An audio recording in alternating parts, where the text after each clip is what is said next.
Gəlin acil matematikdən bu tip bir suala baxaq. Mən həm bu kök altını kök altda 2-yə vururam. Eyni zamanda kök altda 2-yə bölürəm. Həm də bunu kök altda 2-yə vurub kök altda 2-yə bölürəm.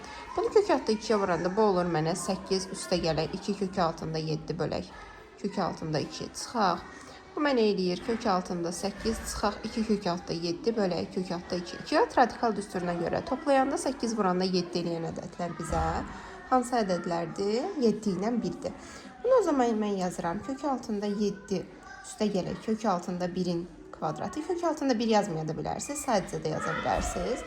Bunu da yazıram. Kök altında 7 sağ kök altında 1-in nəyi? Kvadratı. Buna görə nə edirəm mən? Kvadratdan kök gedir, kvadratdan kök gedir. Bu müsbət ifadə olduğu üçün olduğu kimi çıxır. Kök altda 1. Burada isə yenə müsbət ifadə olduğu üçün olduğu kimi çıxır. Bölək kök altında 2. Bunu da biz hesablasaq. Mənə verir kök altında 7 üstə gələk 1. Çıxar kök altında 7 üstə gələk 1 bölək kök altında 2. Bunlar gedir. Burada qalır sizə 2 bölək kök altında 2. Bunu da məxrəci irrasionallıqdan azad eləsək, həm sürət həm məxrəci kök altda 2-yə vuracam. Eləyəcək sizə kök altda 2.